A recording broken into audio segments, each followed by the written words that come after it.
Hello students, welcome to my YouTube channel smart study classes. हमारा यह channel एक online education provide करने वाला लगभग सबसे मोस्ट पॉपुलर यूट्यूब चैनल बन चुका है।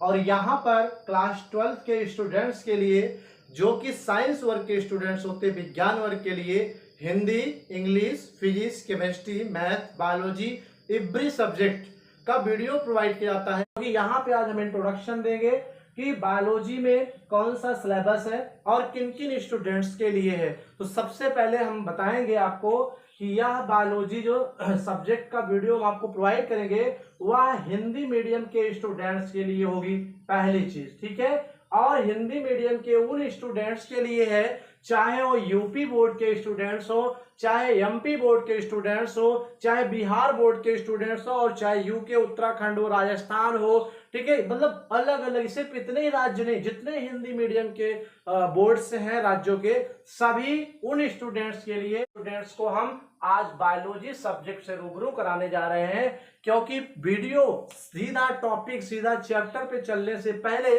हम आपको एक इंट्रोडक्शन कराते हैं बायोलॉजी से, कि बायोलॉजी क्या है, कितने यूनिट्स में बांटी गई है, और उसके कितने जो है क्या कहते हैं कि चैप्टर्स हैं, और किन किन चैप्टर में क्या क्या पढ़ना होगा। आज उन्हीं सबको हम क्या करेंगे, डिस्कस करेंगे। तो वीडियो को स्किप मत कीजिएगा। आप एडवर्टाइज स्किप कर सकते हो, लेकिन वीडियो स्किप मत करिए, वीडियो को पूरा देखिए और अपने ग्रुप में भी शेयर करिए। अगर हमारे इस चैनल पर आप नए हैं, स्मार्ट स्टडी क्लासेस यूट्यूब पर, तो आप उसको सब्सक्राइब कर लीजिए, ठीक है। आइए देखते हैं क्या होता है। तो आज का यह वीडियो क्लास 12 के स्टूडेंट्स के लिए, जिन्होंने बायोलॉजी चूज किया है। मैथ के स्टूडेंट्स के लिए नहीं है ये वीडियो, हालांकि वो भी चाहे तो पढ़ सकते हैं, नुकसान नहीं करेगा, ठीक है।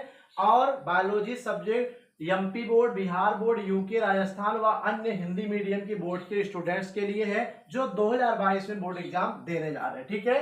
तो यहाँ पे और एक चीज, हिंदी मीडियम के स्टूडेंट्स, मैं बार बार कह रहा हूँ, हिंदी बोर्ड के स्टूडेंट्स के लिए है। तो हिंदी मीडियम के स्टूडेंट्स जो बायोलॉजी लिए हैं, उनका टोटल बायोलॉजी सिलेबस जो है वो 5 यूनिट में बटा है। कितने यूनिट में बटा है? 5 यूनिट में बटा है, अर्थात 5 इकाई में क्या हुआ है, बटा है, ठीक है। अर्थात टोटल जो आपके बायोलॉजी की बुक है, जो पूरा आपका सिलेबस है, ये आप देख रहे हैं, जो पूरी की पूरी बायोलॉजी है क्लास 12 की, ये इतनी मोटी सी किताब, पूरा सिलेबस, पूरे चैप्टर्स को 5 यूनिट में क्या किया गया है, डिवाइड किया गया है। और पांचों यूनिट में, पहले यूनिट्स का नाम हम देखेंगे। यूनिट फर्स्ट का नाम रिप्रोडक्शन अर्थात जनन है। इसके अंतर्गत हर यूनिट में 5 यूनिट है, और प्रत्येक यूनिट में 3 चैप्टर, 4 चैप्टर ऐसे हैं। तो पहली यूनिट आपका रिप्रोडक्शन है, अर्थात जनन है। इसमें आप, ठीक है, first, second, third, fourth 4 chapter पढ़ेंगे, ठीक है। जो कि पहला है जीवों में जनन, अर्थात रिप्रोडक्शन इन लिविंग बीइंग्स, ठीक है। पहले यूनिट का नाम क्या है? रिप्रोडक्शन, जनन है। और इसमें 4 चैप्टर है। पहले चैप्टर का नाम जीवों में जनन अर्थात रिप्रोडक्शन इन लिविंग बीइंग्स, और दूसरा है पुष्पी पादपों में लैंगिक जनन अर्थात sexual reproduction in flowering plant. अर्थात आपने देखा होगा बहुत सारे पौधे ऐसे हैं जिनमें फूल नहीं लगते हैं, तो जिनमें फूल लगते हैं, फ्लावर लगते हैं, ठीक है। दरअसल जीव विज्ञान ने क्या किया है, थोड़ा सा ही हम डिस्कस कर लेते हैं कि पुष्प के आधार पर जीव विज्ञान में 2 तरह के पौधे होते हैं। टोटल जितने प्लांट हैं, हायर से लेके लोअर तक, छोटे से लेके बड़े तक, गाइस, सभी पौधों को फूल के आधार पर 2 प्रकार के 2 भागों में बांटा गया। एक पुष्पी पौधे जिनमें फूल लगते हो, एक अपुष्पी पौधे जिनमें फूल नहीं लगते हो। इनको इंग्लिश में, ठीक है, फेनेरोगैमिया अर्थात पुष्प वाले पौधे, और क्रिप्टोगैमिया अर्थात बिना पुष्प वाले पौधे कहते हैं, ठीक है। तो उनमें पुष्प वाले जो पौधे, उनमें लैंगिक जनन कैसे होता है, क्यों होता है, क्या क्या कंडीशंस है, इन सब बातों का डिस्कस इस चैप्टर में यूनिट फर्स्ट के अंतर्गत किया जाएगा, ठीक है। दूसरा बात, तीसरा जो चैप्टर आ रहा है यूनिट फर्स्ट का, वो मानव जनन अर्थात मानव में जनन कैसे होता है। हम भी मानव हैं, आप भी मानव हैं, हम अपनी आने वाली पीढ़ी को, आने वाली वंश को, जनरेशन को कैसे बढ़ाते हैं, उसके लिए जो प्रोसेस होता है उसे मानव जनन कहते हैं। और मानव में जो जनन होता है वो भी बेटा लैंगिक जनन होता है। याद रखना, मानव में कौन सा जनन होता है? लैंगिक जनन होता है, सेक्सुअल रिप्रोडक्शन होता है, ठीक है। फिर उसके बाद जनन स्वास्थ्य पढ़ेंगे। तो इकाई फर्स्ट में चौथा चैप्टर रिप्रोडक्टिव हेल्थ है, अर्थात जनन स्वास्थ्य है। इसके अंतर्गत ये देखेंगे कि जनन प्रक्रिया में कौन से प्रॉब्लम्स आते हैं, कौन कौन सी बीमारियां आती हैं, वो बीमारियां कैसे फैलती हैं, कैसे बचा जाए, ठीक है, कैसे जनन प्रक्रिया को सुचारू रूप से संपन्न कराएं और कौन कौन सी बाधाएं उनको कैसे दूर करें, इन सब बातों का अध्ययन यहाँ करेंगे। तो इस तरह से 5वें यूनिट में पहली यूनिट इकाई फर्स्ट जनन, जनन में आपने 4 चैप्टर यहाँ पे पढ़ना है, ठीक है, चारों के नाम आपको दे दिए गए हैं। अब बात करते हैं इकाई नंबर सेकंड की। तो जो सेकंड इकाई है उसका नाम बेटा आनुवंशिकी तथा विकास है। अब सपोज करिए सबसे पहले पृथ्वी पर जब बच्चा पैदा होता है तो जो बच्चा पैदा करने प्रोसेस है उससे तो जनन कहते हैं। जनन के प्रोसेस के बाद बेबी पैदा हो गया, तो पैदा होते ही लोग पूछते हैं ना किसको पढ़ा है, ठीक है, माँ को पढ़ा है, पिता को पढ़ा है, दादा पढ़ा, दादी पढ़ा, नाना को, नानी को, सभी लोग पूछते हैं यार, आप लोग भी पूछते हैं, पैदा होते ही पूछते, जिज्ञासा होती है, तो लोग कहते हैं कि इसका पढ़ा, उसका पढ़ा, ये पढ़ा, ठीक है। तो ये जो पढ़ा पढ़ा वाली बात है ना, मतलब जैसे किसी ने कहा भैया पापा पे गया तो पापा की तरह चेहरा है, फेस है, तो ये पापा वाला जो फेस की जो डिजाइन्स है वो बच्चे में आई, तो इस बात का डिस्कस क्यों आई, कैसे आई, इन सब बातों का अध्ययन ही आनुवंशिकी में करते हैं, ठीक है। कहाँ करते हैं? आनुवंशिकी में करते हैं, ठीक है। तो आनुवंशिकी सेकंड यूनिट है, आनुवंशिकी तथा विकास। इसमें 3 चैप्टर पढ़ना है। पहला है वंशागति व विविधता के सिद्धांत, ठीक है, genetics and principle of variation, ठीक है, ये पढ़ेंगे।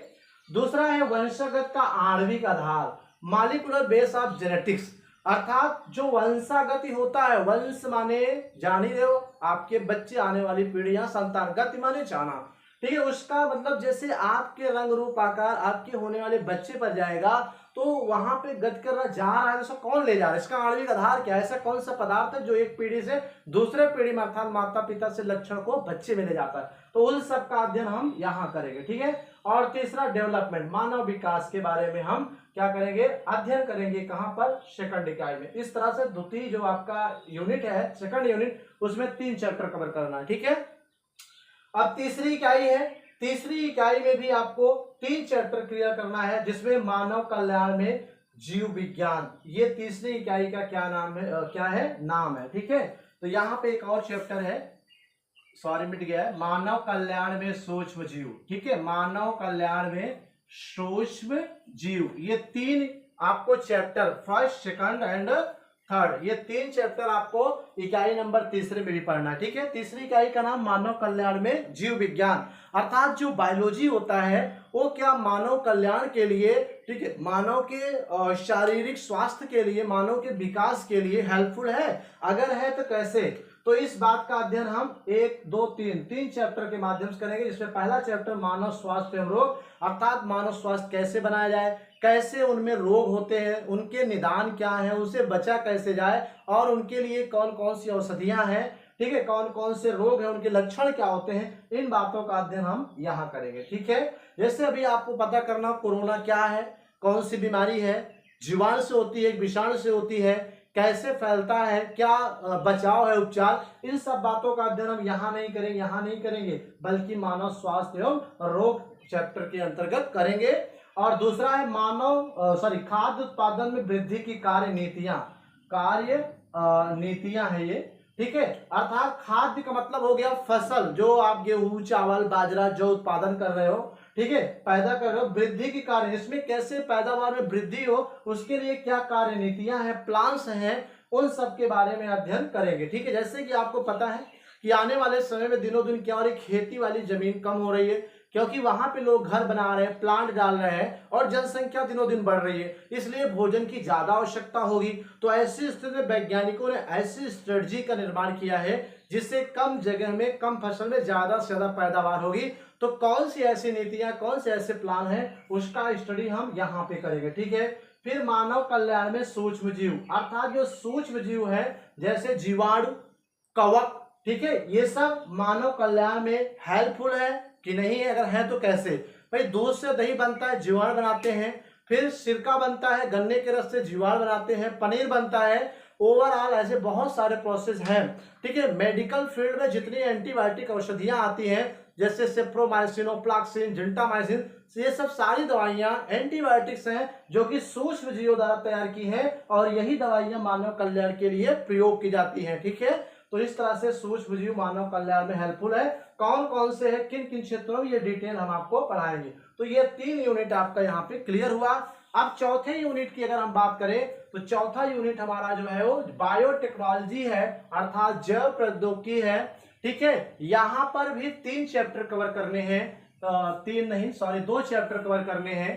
पहला है जैव प्रौद्योगिकी के सिद्धांत एवं प्रक्रम, अर्थात principle and process of biotechnology पढ़ेंगे, और दूसरा जैव प्रौद्योगिकी व उसके उपयोग। ये बायोटेक्नोलॉजी कहाँ उपयोग होती है भाई, टेक्नोलॉजी का प्रयोग कहाँ किया जाता है, किसी न किसी क्षेत्र में करेंगे। तो जो बायोटेक्नोलॉजी है इसका प्रयोग किन किन क्षेत्रों में करते हैं, इससे क्या लाभ है, ठीक है, तो ये सब डिस्कस यहाँ पे करेंगे। और एट लास्ट जो लास्ट यूनिट का नाम है वो आपका है इकोलॉजी, पारिस्थितिकी है, इकोसिस्टम भी कह सकते हो, इकोलॉजी कहते हो, ठीक है, सॉरी इकोलॉजी कहेंगे, पारिस्थितिकी या पारिस्थितिक विज्ञान कहेंगे।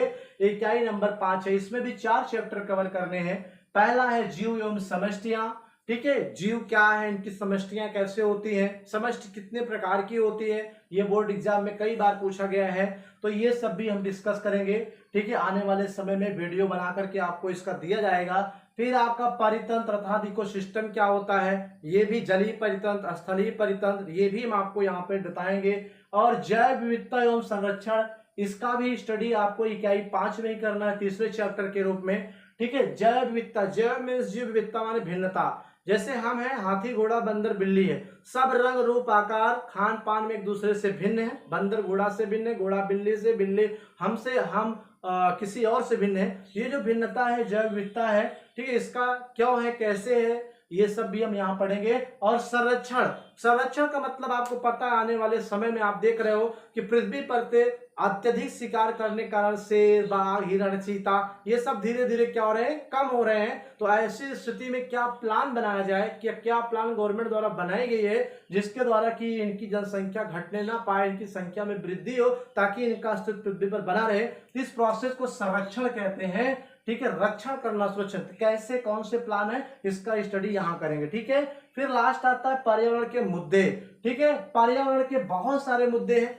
पर्यावरण कैसे है, क्या है पर्यावरण, कैसे ये पॉल्यूट होता, प्रदूषित होता है, इसमें जल प्रदूषण, वायु प्रदूषण, ध्वनि प्रदूषण, रेडियोधर्मी प्रदूषण, ठीक है, इन सब कैसे फैलते हैं, इनको कैसे कंट्रोल किया जाए, ठीक है, क्या क्या रीजन है, क्या इनसे हानियां हैं, इन सब मुद्दों को भी हम इस चैप्टर में कवर करेंगे। समझ में आई बात। तो इस तरह से दोस्तों टोटल बायोलॉजी आपकी 5 यूनिट में डिवाइड है। पांचों यूनिट में 4 चैप्टर, पहले यूनिट का नाम जनन जिसमें 4 चैप्टर, दूसरे का नाम आनुवंशिकी विकास 3 चैप्टर, और तीसरे यूनिट का नाम मानव कल्याण में जीव विज्ञान जिसमें 3 चैप्टर, और चौथे यूनिट का नाम बायोटेक्नोलॉजी जिसमें 2 चैप्टर, ठीक है, हालांकि यहाँ 2, और 5वें चैप्टर का नाम पारिस्थितिकी जिसमें कि आपको 4 चैप्टर। तो इस तरह से 4, 2, 6 और 3, 9, 3, 12, 4, 16, कुल 5 यूनिट में 16 अध्याय है। ठीक है, 16 अध्याय में पूरी बायोलॉजी खत्म हो जाएगी। ठीक है।